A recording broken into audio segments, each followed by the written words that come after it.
오늘의 하늘 말씀은 제1성서의 여호수아와 제2성서의 디모데 전서입니다. 먼저 여호수아 24장 14절에서 18절을 읽겠습니다. 그러니 여러분은 이제 야훼를 경외하며 일편단심으로 그를 섬기시오. 여러분의 조상들이 유프라테스강 건너편에서도 섬겼고 이집트에서도 섬겼던 다른 신들을 버리고 야훼를 섬기시오. 만일 야훼를 섬기고 싶지 않거든 누구를 섬길 것인지 여러분이 오늘 택하시오. 유프라테스강 건너편에서 여러분의 조상들이 섬기던 신을 택하든지 여러분이 들어와서 살고 있는 이 땅 아모리인의 신을 택하든지 결정하시오. 그러나 나와 내 집은 야훼를 섬기겠소. 백성들이 대답하였다. 우리가 야훼를 저버리고 다른 신들을 섬기다니 될 법이나 한 말입니까? 우리를, 아니 우리 조상들을 이집트 땅 종살이하던 집에서 이끌어내신 분이 바로 우리 하나님 야훼이신데 어찌 그럴 수 있겠습니까? 바로 우리 눈앞에서 그렇듯이 큰 기적들을 보여주시지 않으셨습니까? 그리고 우리가 이리로 오는 도중에 시종 지켜주셨고 우리가 여러 민족들 사이를 뚫고 지나오는 동안 줄곧 지켜주시지 않으셨습니까? 모든 민족을 이 땅에 사는 아모리인들까지도 우리 앞에서 몰아내신 분은 야훼십니다. 그러니 우리도 야훼를 섬기겠습니다. 그분이 우리의 하나님이십니다. 이어서 디모데전서 6장 3절에서 10절 말씀을 읽겠습니다.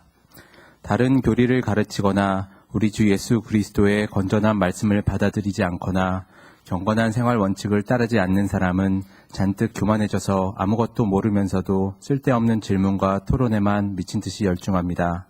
그런 데서 시기와 다툼과 비방과 못된 의심과 분쟁이 생깁니다. 마음이 썩고 진리를 잃어서 종교를 한낱 이득의 수단으로 생각하는 사람들 사이에는 분쟁이 있게 마련입니다. 물론 자기가 갖고 있는 것으로 만족할 줄 아는 사람에게는 종교가 크게 유익합니다. 우리는 아무것도 세상에 가지고 온 것이 없으며 아무것도 가지고 갈 수 없습니다. 먹을 것과 입을 것이 있으면 그것으로 만족하시오. 부자가 되려고 애쓰는 사람은 유혹에 빠지고 물가미에 걸리고 어리석고도 해로운 온갖 욕심에 사로잡혀서 파멸의 구렁텅이에 떨어지게 됩니다. 돈을 사랑하는 것이 모든 악의 뿌리입니다. 돈을 따라다니다가 길을 잃고 신앙을 떠나서 결국 격심한 고통을 겪은 사람들도 있습니다. 다 함께 여호수아 24장 15절 말씀을 읽겠습니다. 만일 야훼를 섬기고 싶지 않거든 누구를 섬길 것인지 여러분이 오늘 택하시오. 유프라테스강 건너편에서 여러분의 조상들이 섬기던 신을 택하든지 여러분이 들어와서 살고 있는 이 땅 아모리인의 신을 택하든지 결정하시오. 그러나 나와 내 집은 야훼를 섬기겠소. 이 말씀으로 귀한 깨달음과 결단이 있으시기를 바랍니다.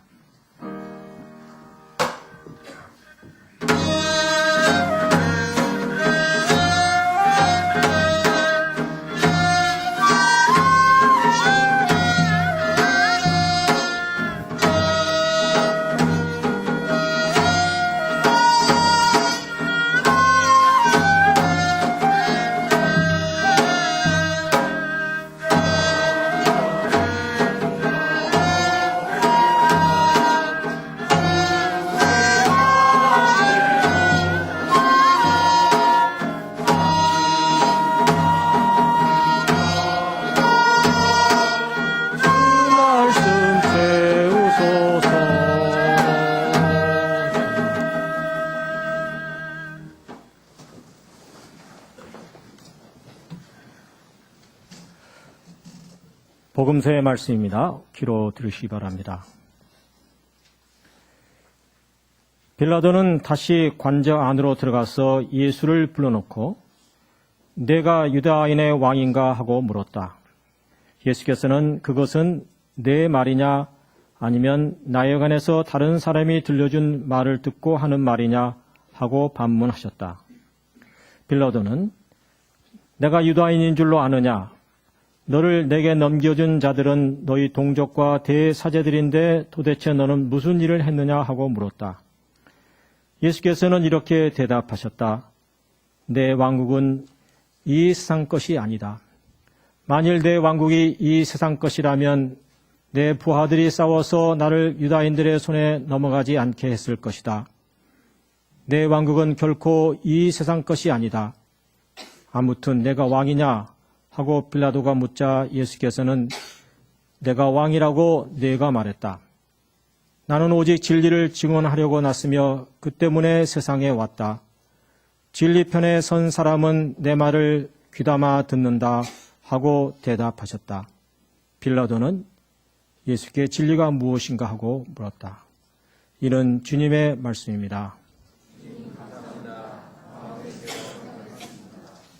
자리에 앉으시기 바랍니다.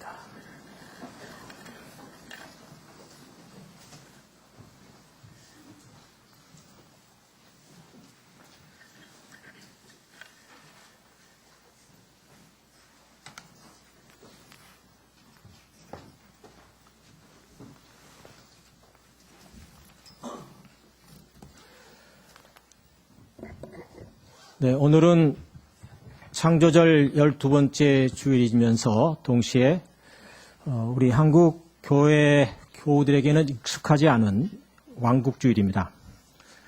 영어로는 Reign of Christ라고 합니다. 그리스도 통치주일이라고 번역할 수 있겠습니다. 예수 그리스도께서 이 땅의 통치자이시자 우리의 왕이심을 고백하는 주일입니다. 오늘 성가대가 주님은 창조주시라고 하는 힘찬 찬양을 불러주셨는데 그 또한 같은 의미에서 힘차게 불러주셨습니다.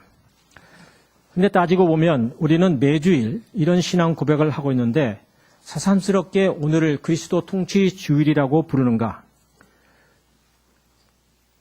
그건 교회라고 말하면 오늘이 무슨 날인지 아십니까?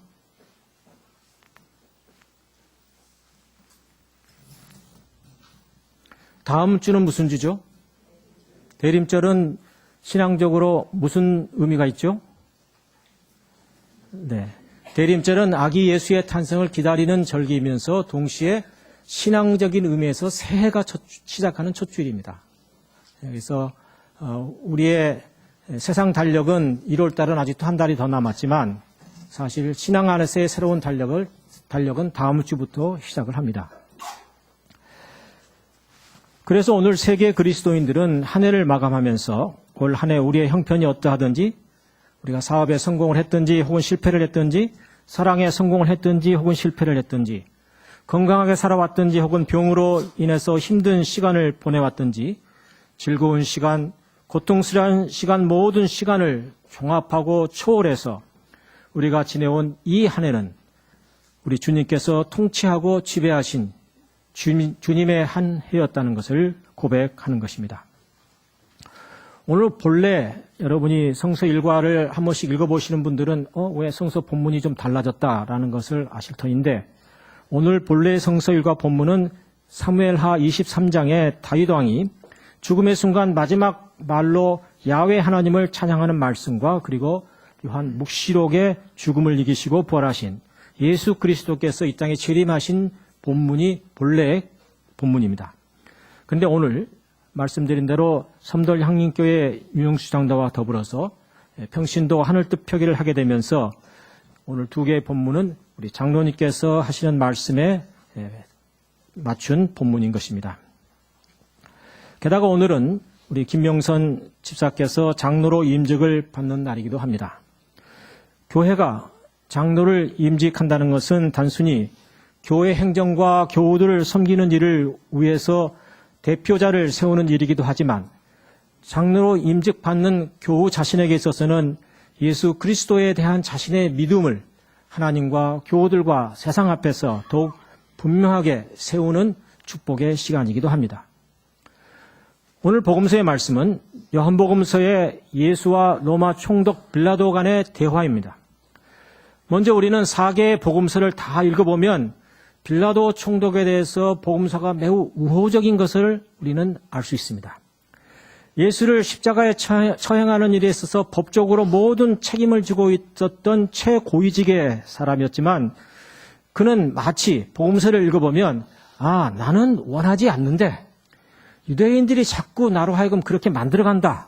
어쩔 수 없이 한다고 하는 그런 입장으로 복음서가 서술되어 있습니다.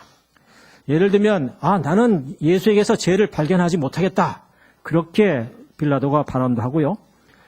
또 빌라도의 아내까지 등장을 시켜서 지난밤에 꿈자리가 사나웠습니다. 그러니 그 사람을 예수를 처형하는 일에서 손을 떼시오. 그래서 세수대야에 물을 가져오라고 한 다음에 자기가 손을 씻습니다. 그리고 나는 예수의 피에 관련이 없다. 이렇게 말합니다. 더 나아가서 오늘 요한복음은 예수에게 진리가 무엇이냐라는 질문을 던지는 마치 철학자 같은 그런 인상을 풍기기도 합니다. 그러나 역사적으로 보면 빌라도는 매우 포악적인 총독이었습니다. 만일 예수를 종교적인 이유로 유대인들이 처형하고자 했다면 사실 그에게 스데반 마냥 돌을 던져서 죽일 수도 있었습니다. 그러나 분명히 예수는 로마의 지배의 한가는 정치적 게릴라들에게만 제한적으로 시행하는 십자가에 의해서 처형을 당했습니다. 복음서는 빌라도에게 우호적으로 말하지만 역사적으로 빌라도에게는 전적인 책임이 있었습니다. 그래서 사도신경에서는 예수가 로마의 총독 빌라도에 의해서 죽임을 당했다고 분명하게 명시하고 있습니다. 그러면 사실이 그러함에도 불구하고 복음서 기자들은 왜 빌라도 총독에게 책임을 지우려 하지 않았던 것일까요? 복음서가 기록되던 시기는 마사다 항쟁에 이르기까지 근 6년간이나 진행된 유대인들의 예루살렘에서의 독립투쟁 항거로 말미암아서 예루살렘 성은 돌 위에 돌 하나도 남지 않을 만큼 초토화가 되었습니다. 그리고 로마인들은 계속해서 분란이 일어나고 항거가 일어나는 예루살렘 성을 완전히 초토화시킨 다음에 주민들로 하여금 거기를 살지 못하도록 폐허로 만들었습니다. 그리고 모두를 쫓아내버렸습니다. 로마 당국의 유대인들에 대한 반감이 가장 높은 시기가 바로 복음서가 기록되던 시기였습니다. 그럼 왜 복음서 저자들은 그때의 복음서를 기록했는가? 유대 종교가 멸망했습니다. 나라도 멸망했습니다. 이제 남은 것이 없습니다. 살아남은 유대인들은 예수 그리스도에게서 새로운 역사의 희망을 보았기 때문에 복음서를 기록했던 것입니다. 그러나 주의할 것은 그들이 로마 당국에 대해서 반로마적인 색채를 드러낸다고 한다면 로마는 당연히 예수의 후예들로 저들을 핍박하지 않을 수 없습니다. 복음서는 불온 문서로 지킬 수밖에 없었고 또 예수를 따르는 저들은 지폐를 가질 수가 없었던 것입니다. 따라서 복음서 기자들은 예수의 죽음에 대한 전적인 책임을 역사적 사실과는 달리 유대인들에게 돌렸던 것이고 사실은 이로 인해서 지금도 그러하지만 유럽의 기독교 안에는 반유대 정서가 뿌리 깊게 남아 있는 것입니다. 요한복음에서의 예수와 빌라도의 대화 또한 우리가 읽은 대로 매우 모호하기 짝이 없습니다. 요한복음은 4개 복음서 중에서 가장 반유대적인 색채를 띠고 있습니다. 아예 예수를 그리스도로 고백하는 사람들이 유대 공동체에서 추방당한다고 하는 사실을 기록하고 있습니다. 빌라도가 묻습니다. 내가 유대인의 왕이냐? 그것은 내 말이냐 아니면 다른 사람들이 너에게 하는 말을 듣고 네가 하는 말이냐? 예수가 오히려 질문을 던집니다. 너의 유다인 동족들이 너를 고발했다. 도대체 너는 무슨 일을 저질렀느냐? 빌라도 총독은 예수에게서 아무런 죄를 발견할 수 없었다는 말입니다. 그러자 예수께서 내 왕국은 이 세상 것이 아니다. 만일 내 왕국이 이 세상 것이라면 내 부하들이 나를 위해 싸웠을 것이다. 아무튼 네가 왕이냐? 계속 빌라도가 묻자 내가 왕이라고 네가 말했다. 나는 오직 진리를 증언하려고 났으며 그 때문에 세상에 왔다. 진리 편에 선 사람은 내 말을 듣는다. 예수 자신이 유대인의 왕임을 부정하는 말인지 긍정하는 말인지가 분명하지 않습니다. 모호합니다. 난 유대인의 왕이다. 왕이 아니다. 분명하게 말하지 않습니다. 그냥 그건 네 말이다. 긍정으로도 해석할 수 있고 부정으로도 해석할 수 있습니다. 여기서 우리는 요한복음 저자가 의도하는 바를 어렴풋이 이해할 수 있습니다. 그건 예수는 분명히 하나님의 아들로서 이 땅의 모든 것을 지배하는 왕으로 오셨지만 그러나 그것은 빌라도가 생각하듯이 단순히 로마 황제와 같은 이 땅의 지배자가 아니라 이 땅을 포함한 모든 세상 우주의 지배자임을 고백하는 것이었습니다. 창과 화살로 지배하는 무력의 지배가 아니라 하나님에 대한 믿음과 작은 자 사랑에 기초한 그 순응 그 자체였던 것입니다. 이것이 예수께서 말씀하시고자 하셨던 진리의 내용입니다. 지금 유럽은 파리의 테러로 인해서 온통 혼돈에 빠져 있습니다. 이번 주일부터 수십만 명이 모이는 유엔의 기후기구가 국제 모임이 파리에서 진행될 예정입니다. 그래서 이에 대한 중요한 결정을 하기 위해 모였던 G20 정치 지도자들은 기후변화에 대한 얘기는 하지 않고 주로 테러에 대한 비난과 대책을 논하는 자리로 바뀌어졌습니다.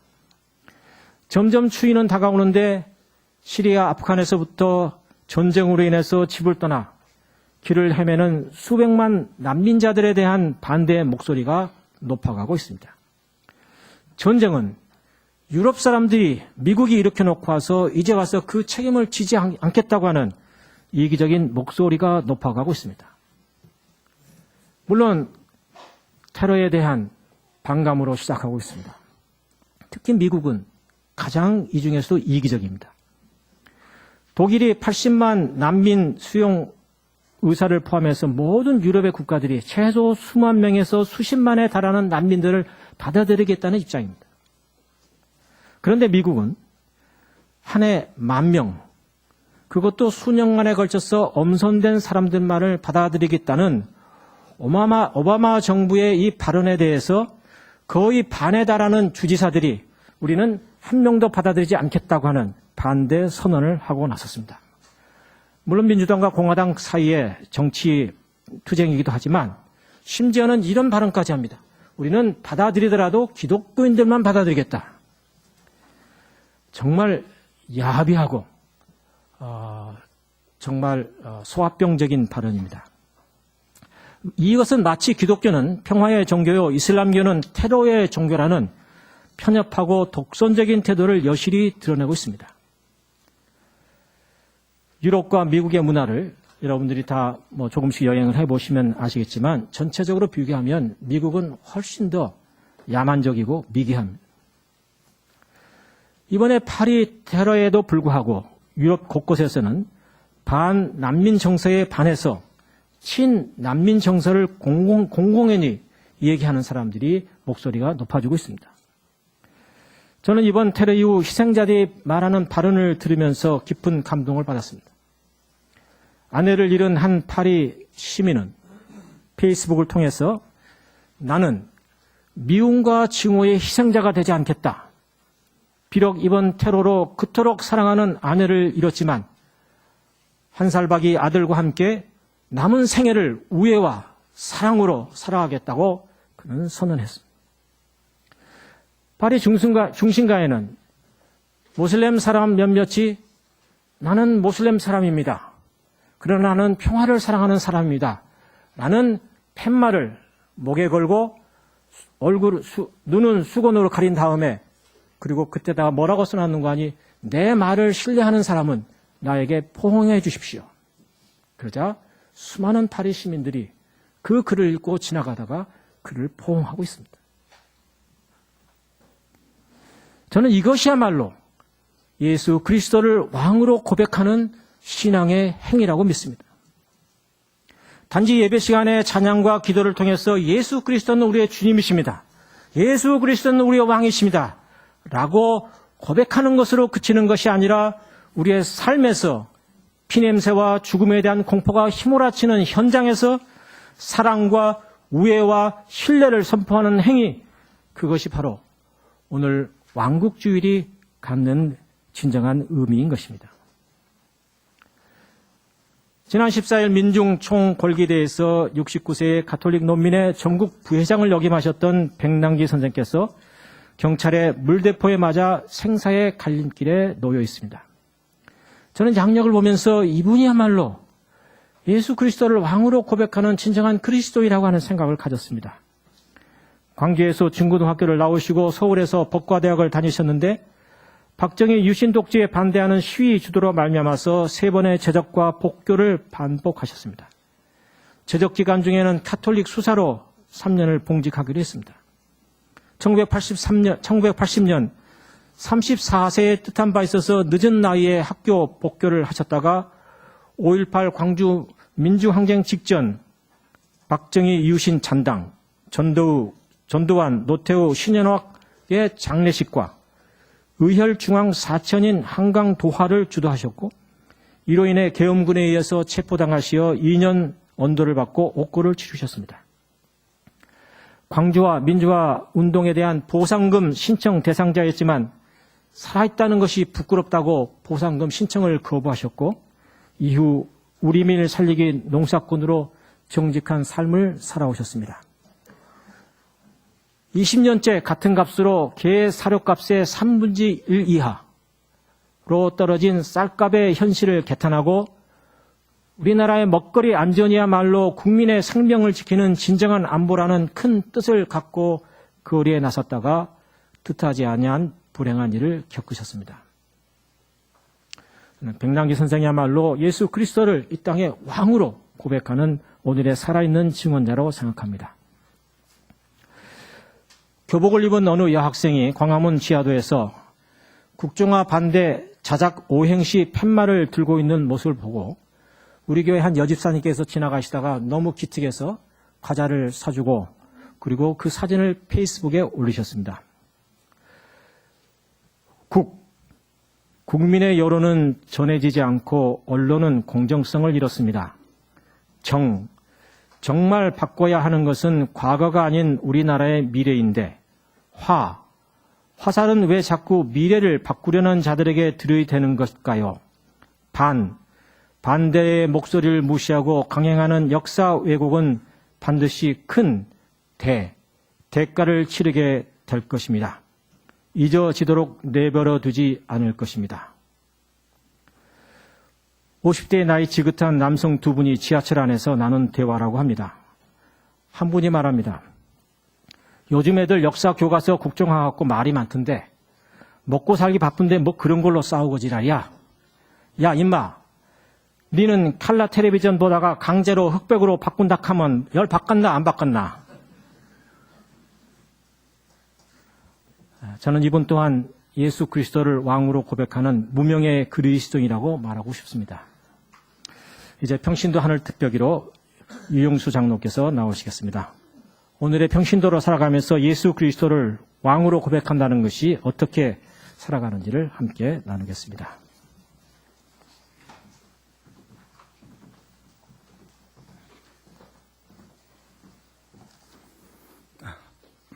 반갑습니다. 안녕하셨습니까? 윤영수입니다. 섬돌 향림교회로 분가하여 나간 지 3년 만에 향림교회 예배에 참여해 두 번째 평신도 설교를 한다는 것에 감회가 남다릅니다. 향림교회 예배는 그동안 몇 차례 꾸준히 동영상 예배도 보았고 회의와 모임 때문에 뭐 기독인연대 회의라든지 향기로운 이후 답창단 연습 이런 것 때문에 교회도 가끔 오고 있습니다. 교회 소식도 꾸준히 여러 가지 루트를 통해서 듣고 있습니다.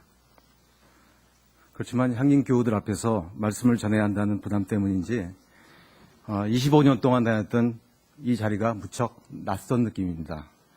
저의 이런 느낌을 이해해 주시리라 믿습니다. 정의평화를 위한 기독인연대에서는 작년에 처음으로 7개 교회가 참여하는 평신도 강단 교류를 하였습니다. 올해로 두 번째 평신도 강단 교류를 실시하는데 8개 교회가 10월 25일부터 하였습니다. 모두 마쳤고 저는 마지막으로 오늘 향림교회에서 평신도 설교를 하게 되었습니다. 향림교회에서는 평신도 설교가 익숙하지만 아직 한국교회에서는 소수의 교회만이 실시하고 있는 것이 현실입니다. 평신도 설교의 발단은 향림교회가 아니었나 싶습니다. 조원종 목사님이 2003년에 향림교회에 부임하셔서 10명의 평신도 설교자를 정하고 목사님과 함께 준비하는 그런 과정을 거쳐서 매월 한두 번의 평신도 설교를 했던 것으로 기억하고 있습니다. 저도 그때 얼떨결에 했었습니다. 그리고 그때의 느낌이 지금과 뭐 크게 다르지 않습니다. 이번에 평신도 강단 교류를 준비하는 과정에서 평신도들의 활동이 활발하다고 생각되는 15교회를 접촉했었습니다. 사정이 다르기는 하지만 여전히 평신도 설교가 확산되려면 넘어야 할 사람들이 참 많구나 하는 생각을 했습니다. 하지만 기독인 연대에서는 평신도 강단 교류가 우리 사회와 교회 개혁을 위해서는 꼭 필요한 활동이라고 생각하고 앞으로도 계속적으로 꾸준히 할 생각입니다. 향인교에서는 작년에 윤선주 집사가 새맘교회에서 하셨고 올해는 서영직 집사가 새민족교회에서 수고를 해주셨습니다. 평신도 강단 교류의 올해 주제는 작년과 마찬가지로 교회의 개혁과 평신도의 주체적 신앙에 관한 것이며 이런 주제에 맞추어서 오늘 읽은 두 개의 성서 본문과 마태복음의 말씀을 정하였습니다. 제1성서의 본문은 여호수아서 24장 14절에서 18절입니다. 여호수아는 모세의 후계자로 이스라엘 백성을 약속의 땅으로 이끈 지도자입니다. 이스라엘 백성이 억눌리고 착취당하고 있었을 때 하나님은 모세를 통하여서 그들을 이끌어내어 자유롭게 하셨고 이제 여호수아를 통해서 약속의 땅으로 인도하시는 것입니다. 가나안 땅의 입성은 야훼 하나님의 선물인데 여기에서 신앙 공동체는 이전에 경험했던 애국과는 다른 나라를 건설해야 하며 그것은 다른 주변 족속들과도 달라야 하는 것이었습니다. 여호수아 24장은 여호수아의 두 번째 고별사로 1절에서 13절에서 이스라엘 백성에게 출애굽의 구원 역사를 생생히 상기시키고 자신을 본받아 야훼를 섬기라고 촉구하는 장면이 있고 백성들이 기꺼이 그렇게 하겠노라고 다짐하는 장면을 담고 있습니다. 여호수아가 이스라엘 백성에게 섬기라고 결단을 촉구하는 그 야훼는 출애굽의 과정에서 이스라엘 백성들에게 재물에 대한 중요한 지혜를 가르쳤으며 그 지혜는 2013년 독일 교회 날에서 독일이 전 세계를 향하여 그것을 다시 한번 일깨운 바 있습니다. 저는 금년 10월에 있었던 6차 한국교회날 행사까지 조직위원회에 참여한 관계로 독일 교회 날에 관심이 좀 있었고 그 덕분에 2013년과 2015년 두 번의 독일 교회 날 행사에 참여하는 기회를 가질 수 있었습니다. 금년 7월에 향인교회에서도 2015년 독일 교회 날에 참가했던 그 분들을 통해서 독일 교회 날의 어떤 사회적 역할과 구체적인 프로그램 그리고 교회 날 현장의 모습들을 생생하게 전달받은 것으로 알고 있습니다. 함부르크에서 있었던 2013년 독일 교회 날 주제는 당신이 필요한 만큼이었습니다. 이 구절은 출애굽기 16장 18절에 나오는 말씀입니다. 출애굽기는 이집트에서 종살이로 오랫동안 고생하던 이스라엘 백성을 구하시는 하나님의 역사를 기록한 책입니다. 애굽을 나와서 목적지를 향해서 70여일 광야를 갔던 그들은 배고픔 때문에 그들의 지도자인 모세와 아론을 원망하였습니다. 그런데 하나님은 만나를 내려주시면서 4절에서 그날 먹을 만큼 거둬들이라고 하셨고 16절에서는 각자 먹을 만큼씩만 거두라고 하셨습니다. 그리고 필요 이상으로 더 거둔 사람들이 보관하고 있던 음식들은 썩게 하셨던 것입니다. 사회주의의 몰락 이후 신자유주의와 양극화가 익숙한 말이 되어버린 현실 경제를 우리가 접하면서 독일 교회의 날이 2013년의 주제로 당신이 필요한 만큼을 정한 이유는 충분히 이해가 되실 것입니다. 독일 교회의 날은 하나님이 원하시는 인간의 경제 생활을 다시금 성서에서 찾았던 것입니다. 이기심과 욕심이 자본주의를 움직이는 기본 원리임에 반하여 성서는 우리가 필요한 만큼만 가지고 살아야 더불어 함께 잘 살 수 있다고 분명하게 알려주고 있습니다. 현대에 들어와서 경제의 주체인 정부와 기업 그리고 가정은 불확실한 미래를 대비하기 위하여 여유 있게 축적해야 하고 더 많은 것을 쌓아두는 것을 능력이라고 부릅니다. 그러나 하나님의 법은 우리가 필요한 것만큼을 가지고 사는 것이 맞다고 알려주고 있습니다. 이번에 하늘 뜻을 준비하며 저는 30년 동안 직장인으로 살면서 경험한 한국 경제의 모습이 어떠했는지 되돌아볼 기회가 좀 있었습니다. 제가 제 직장 경력이 쭉 있는데, 제가 자동차 제조회사에도 있었고, 종합상사에도 있었고, 그리고 부동산 개발회사, 다국적 재무 컨설팅 회사, 이런 것들에서 일하면서 80년대 중반 이후 현재까지 변하지 않는 한국 자본주의의 여러 가지 모습들을 한 구성원으로서 경험을 했던 것입니다. 첫 번째 직장인 자동차 제조회사에서는 시설 자금을 빌리는 일을 했습니다.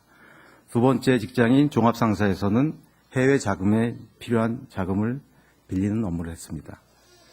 그때 대기업과 관련해서 자전거론과 대마불사론이었습니다. 여러분은 자전거론과 대마불사론이 무슨 뜻인지 아시는지 모르겠습니다. 자전거, 대마불사. 자전거는 페달 밟기를 멈추는 순간에 쓰러지는 그런 특성을 가지고 있습니다. 그렇기 때문에 전망이 좋지 않은 사업이라고 할지라도 자전거를 이제 기업에 비유하는 거죠. 계속해서 사업을 확장해야 한다는 그런 의미로 그 내용이 전달되고 있습니다. 또한 그 확장에 필요한 돈은 자기가 갖고 있는 돈을 기업이 갖고 있는 돈으로 하는 것이 아니라 은행에서 빌려서 했습니다.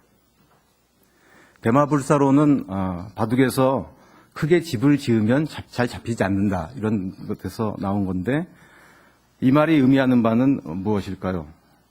사업성과 기술에 기초한 사업 운영보다는 권력의 침과 부정한 방법으로 기업을 인수하는 방식으로 수단 방법을 가르지 않고 규모를 키워놓으면 망하게 할 수 없기 때문에 계속해서 기업을 지배할 수 있다는 그런 논리였습니다. 그렇기 때문에 자금을 만들어야 하는 역할을 하는 사람들은 최대한의 금액을 아무런 담보 없이 싼 금리로 오랫동안 빌릴 수 있는 것이 능력이었습니다. 그리고 이런 일을 잘하는 것을 능력자라고 불렀습니다. 부동산 개발에서는 어떨까요? 부동산 개발에 있으면서 땅이라고 모두 같은 땅이 아니고 부동산 개발을 직업으로 가진 사람이 정말 많구나 하는 생각을 했습니다. 다 아시는 용산 참사의 원인이 부동산 개발이고 몇 년 전에 홍대 두리반, 최근에 순화동 또한 부동산 개발로 인한 현장입니다. 향림교회가 2011년에 겪은 명동의 카페 마리도 도시 환경을 깨끗하게 한다고 해서 정리한다는 명목으로 진행된 개발 사업이고 향림교회가 속한 현재 이 지구도 사정은 마찬가지입니다. 신대륙을 발견하기 위해 아메리카에 도착해서 이미 평화롭게 잘 살고 있는 아메리카 인디언을 쫓아내고 죽이까지 했던 미국의 초기 역사가 부동산 개발 사업의 원형은 아닐까 생각해 봅니다.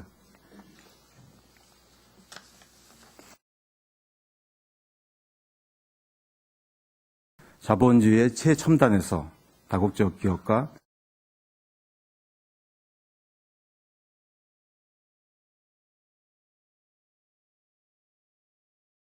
많은 사람들이 피와 땀을 흘리며 기술을 개발하고 상품을 만들고 판매하는 일들을 하는 회사를 이게 얼마짜리인지 이런 것을 계산하고 또 얼마에 사고 파는 게 이익이 되는지 그런 일에 관심을 갖고 있습니다. 또한 그런 회사들을 더 높은 가격에 거래하려면 사람을 얼마나 줄여야 하는지를 정확하게 계산하는 것이 능력인 그런 곳입니다. 그런데 이런 일을 하는 곳을 스펙 좋은 젊은이들이 선호한다는 사실은 우리가 살고 있는 현실 경제의 씁쓸한 모습이 아닐 수 없습니다. 경제라는 것은 우리가 호흡하는 공기와 같아서 분명 꼭 필요한 것입니다. 그런데 사람은 필요 이상의 재물을 좋아할 뿐 아니라 그 정도가 지나쳐서 결국은 재물이 사람을 지배할 가능성이 큽니다. 그래서 성서는 많은 곳에서 그런 사실을 지적하며 우리에게 누구를 선택할지를 촉구할 뿐 아니라 그 둘을 같이 섬길 수 없음을 분명하게 경고하고 있습니다. 마태복음 6장 24절은 하나님과 재물을 동시에 섬길 수 없음을 분명하게 강조하고 있습니다. 여기서 재물로 번역된 아람어 맘몬은 돈과 재산을 지칭하는 말인데 마치 섬길 수 있는 인격적인 것으로 표현되어 있습니다. 하나님과 맘몬이 천칭저울의 양쪽 끝에 달려있고 그것의 경중을 잴 수 있는 것처럼 표현하는 것 자체가 어떤 면에서 신성모독이라 할 수 있습니다. 그럼에도 이런 가르침이 실행된 것은 맘몬이 갖는 위력이 하나님 못지않게 여겨졌다는 사실을 알 수 있게 합니다. 복음서의 말씀에 비추어 볼 때 한국 사회의 안타까운 모습들이 많지만 그중 대학과 교회가 자본주의화되는 것이 제일 걱정입니다. 과거에는 가족과 마찬가지로 학교와 교회는 공동사회로 분류되었습니다. 그런데 이제 두 사회 집단을 공동사회라고 할 수 있을지는 의문입니다. 서울에 있는 많은 대학들이 정문이나 입구 쪽에 대규모 상가시설을 짓고 상인들에게 비싸게 임대하고 학생들에게 이용하도록 하는 모습은 잊게 하실 것입니다. 올해 8월에 부산대학교의 교수 한 분이 총장 직선제를 외치며 투신하는 사실도 기억하시죠. 대학을 경영의 대상으로 하려는 현실에서 순수한 학문은 설 자리가 없고 참다운 인간은 교육하는 목적은 실종된 지 오래입니다. 취업률이 대학의 격을 결정하는 잣대가 된 사회에서는 썩어 없어지더라도 필요한 것 이상을 가져야 한다는 생각이 판을 치고 그로 인해 부족한 사람들은 굶주리고 염려하며 매일매일을 보내야 하는 것입니다. 한국교회도 점점 더 자본주의의 길로 가면서 큰 회사가 되고자 하는 것은 아닐까요? 얼마 전에 코바디스라는 다큐멘터리 영화가 있었습니다. 보니까 서초동에 있는 사랑의 교회 건물이 자주 나오더군요. 한국 교회의 부정부패한 모습들을 영화로 만든 것입니다. 주로 대형 교회들을 문제로 다루지만 작은 교회라 하더라도 과연 이런 문제에서 벗어날 수 있는지 고민해야 할 것이라 생각합니다. 영화의 한 장면에 이런 말이 나옵니다. 미국의 어느 유명한 목사님이 이런 말씀을 하셨습니다. 그리스도의 몸된 교회가 로마로 가서 제도가 되었고 유럽으로 가서 문화가 되었고 마침내 미국으로 가서 기업이 되었다. 한 가지 더 덧붙이자면 한국으로 와서 대기업이 되었죠. 제가 앞에 말씀드렸지만 대기업은 아까 말씀드린 그런 여러 가지 자전거라든지 대마불사 이런 논리의 적용을 받습니다. 거바딥스라는 것은 요한복음에서 베드로가 주님께 묻는 말입니다. 주여 어디로 가시나이까? 정말 우리 한국교회는 지금 하나님을 섬기고나 있는 것일까요? 한국교회의 부끄러운 모습을 보면 디모데전서의 말씀이 새삼스러워집니다.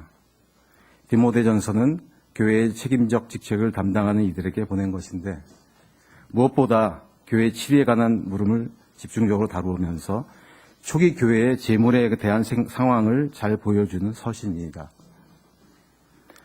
탐욕에 물들지 말고 자족하는 마음을 지니고 돈 욕심이 모든 악의 뿌리가 된다는 것을 지적하여 특히 돈의 유혹에 대한 강한 경고를 담고 있습니다. 한국 교회의 책임적 위치에 있는 사람들은 디모데 전서의 경고에 다시금 귀를 기울여야 합니다. 그런데 들어야 할 자들은 모두 귀를 꽁꽁 닫고 있습니다. 한국 사회와 기독교에서 향림교회가 차지하는 위치와 방향성이 중요하다는 것은 뜻이 있는 기독인이라면 누구나 동의하는 사실입니다. 특히 요즘처럼 한국교회가 갈 바를 잃어버린 상황에서 향림교회가 실천하는 모습과 이루어내는 성과들은 한국교회의 빛과 손과 같은 모습입니다. 억압받고 소외된 사람들의 편에 서려고 하는 모습과 사회의 불의와 부정에 목소리를 높이고 행동으로 나선 모습, 민주적인 교회 운영을 위해서 다양한 협의기구를 운영하고 다양한 목소리를 듣고자 노력하는 모습은 향림교회에 속하지 않은 사람은 경험할 수 없는 그런 귀한 것입니다. 제가 2012년까지 향림교회 일원으로 있으면서 경험했던 재정과 관련되는 기억들이 몇 가지 있습니다. 향림동산의 매각에 대한 그런 다양한 논의들, 향림교회 동산 별도부지 매각과 그 과정과 분가기금 규모에 대한 그런 논란들, 재산 환원 운동에 대한 교우들의 논의와 그리고 그 결과 그렇죠, 무산됐죠. 예. 향림교회 목사님을 위한 기금 마련, 그리고 큰 규모의 선교 헌금 등, 그리고 현재의 교회 부지 재개발에 대한 논의까지. 향림교회도 재산을 가진 교회로서 그 재산에 대해서는 어느 교회와 마찬가지로 자유롭지 못한 상황이라고 할 수 있습니다. 물론 향림교회 교우들의 의식 수준과 의사결정기구의 합리적인 구조, 사회적 책임에 대한 인식으로 크게 걱정할 바는 아니라고 생각되지만, 오래전에 여호수아가 야훼를 섬기라고 결단을 요구했던 이스라엘 백성과 지금의 향림교회 교우들은 과연 얼마나 다를까요? 공교롭게도 오늘은 향림교회에서 장로 임직이 있는 날입니다. 그래서 사실 평균도 하늘 뜻을 하는 것도 좀 부담스러운 면이 있습니다. 그런데 설상가상으로 조원종 목사님께서는 권면의 얘기를 또 해달라고 말씀하셨습니다. 향림교회에서 장로를 선출한다는 것은 교회도 쉽지 않은 일이지만 당사자도 참으로 어려운 상황에 처하게 되는 그런 일인 것 같습니다. 교회는 장로가 필요한데 본인은 고사하고 싶은 그 지점에 있는 게 향림교회의 장로가 아닌가 싶습니다. 현 시점에서 향림교회가 감당해야 할 내부의 과제와 외부의 역할들을 생각할 때 김명선 장로님의 임직을 무엇보다 기뻐하며 축하드리는 바입니다. 두 가지를 부탁드리고 싶습니다. 무엇보다 향림교회의 대외적 활동에 지속적인 관심과 참여를 해달라는 것입니다. 제가 아는 김명선 장로님은 임직 전부터 다양한 현장에 지속적으로 참여를 하셨습니다. 이제 장로로 임직하시면 교회 내부에 다양한 과제가 더 많아질 것입니다. 그래서 쉽지 않겠지만 그 외부를 향한 그 발걸음은 계속해야 합니다. 그뿐만 아니라 더 많은 향림의 발걸음들을 이끌어야 한다고 부탁드립니다. 또한 제가 장로고시를 볼 때 저를 면접했던 목사님이 저에게 이제 장로가 되면 새로운 교인 20명을 전도해야 한다고 그렇게 말을 했습니다. 그 이유는 교인 20명당 1명의 장로가 선출되기 때문에 이제 장로가 되었으니 그래야 한다는 것이었습니다. 사실 지금까지도 저는 그 말을 수긍하기 어려운 그런 측면이 있습니다. 그런데 이번에 새로운 임직자에게 부탁드릴 얘기를 생각하는 중에 그 말이 생각이 났습니다. 그런 뜻은 아닙니다. 김명순 장로님을 뽑아준 교우들은 시무기간 중 20명의 향림 교우들을 잘 챙기고 지속적인 관계를 유지하면서 하나님 나라의 기쁨을 맛보는 그런 기대를 하고 있다고 생각합니다. 다시 한번 축하드립니다.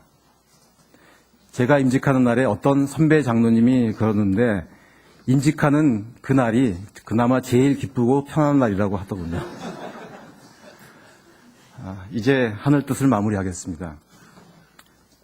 생각해보면 우리는 이미 만몬이 지배하는 세상에서 성서에서 얘기하는 하나님의 가르침을 적당히 결합하여 편하고 좋은 것만을 추구하며 살다가 가끔 죄책감을 느끼는 그런 수준에서 스스로를 참된 기독인이라고 자족하며 살고 있는지 모르겠습니다.